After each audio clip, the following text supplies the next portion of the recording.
Juliana, eu começo com você. É claro que nós estamos num ambiente em que qualquer coisa que aconteça acaba respingando na política. E este caso especificamente atinge o governo em cheio. Qual a reação que já está sendo percebida no Palácio, no governo e no Ministério da Saúde? Boa tarde, Thaís, para o Pedro também. A gente está falando de um assunto que, infelizmente, foi politizado e não seria diferente agora com essa suspensão dessa vacina, uma suspensão temporária, vale sempre a pena a gente dizer.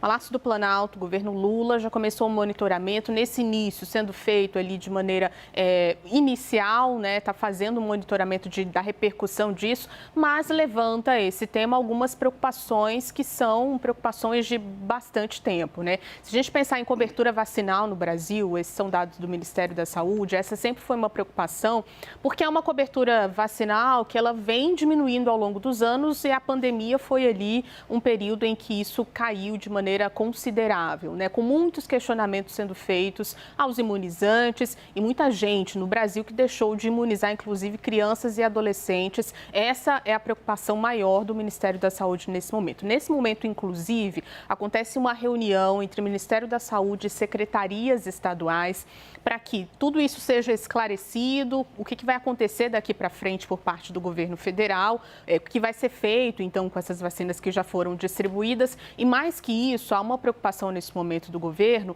de fazer um ajuste nessa comunicação para evitar o pior. Porque o que já estamos vendo nas redes sociais é um debate político sobre associando, de alguma forma, o governo à suspensão de um imunizante ou à utilização de um imunizante que não seria ali considerado eficaz. E não é isso que está acontecendo nesse momento. Então, a preocupação é sim para que isso não vire um assunto político, apesar do tema já estar sendo politizado. E mais que isso, Thaís, tem algumas pesquisas que mostram que hoje no Brasil, 30% da população não completa ali a vacinação, não completa a caderneta de vacinação, não procura os imunizantes. E isso é um dado muito considerável, principalmente se a gente considerar que dentro desse público tem uma maioria de jovens, né, de 16 anos para trás. Então, assim, a gente está falando de uma cobertura vacinal de jovens e de crianças que não está acontecendo como deveria, e quando o tema é politizado, a gente viu bem isso acontecer na pandemia,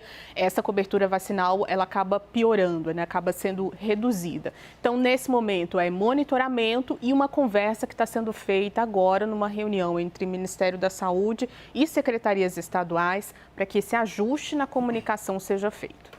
Claro, e sempre dizendo aqui, bom, o Brasil é uma referência em imunização, né? Nós zeramos sarampo, zeramos poliomielite com plano de vacinação feito pelo SUS, né? As pessoas recebem a vacina, as crianças recém-nascidos, os idosos recebem as vacinas de graça, num caso de sucesso e de referência do mundo inteiro.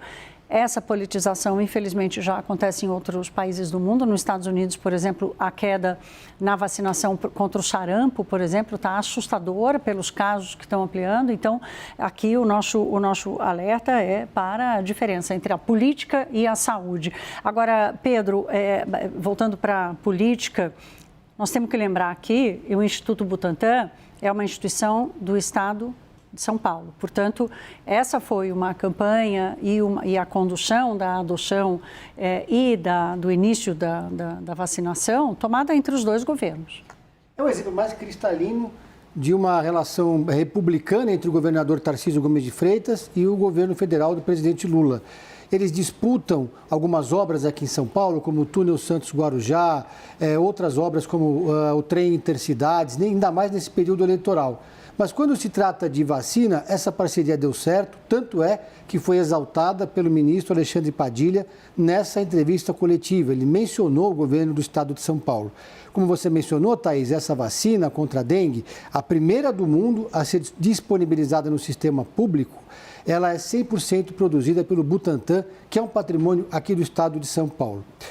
Vamos voltar um pouco no tempo, quando a gestão João Dória, à frente do Palácio dos Bandeirantes, fez uma parceria com a Sinovac chinesa para a vacina contra a Covid, houve um atrito entre o governo federal e o governo do estado de São Paulo. O Palácio do Planalto, então comandado por Jair Bolsonaro, não aceitava essa vacina produzida pelo Butantan.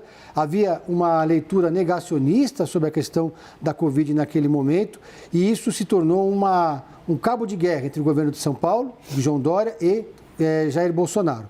No caso de Tarcísio Gomes de Freitas, isso não aconteceu.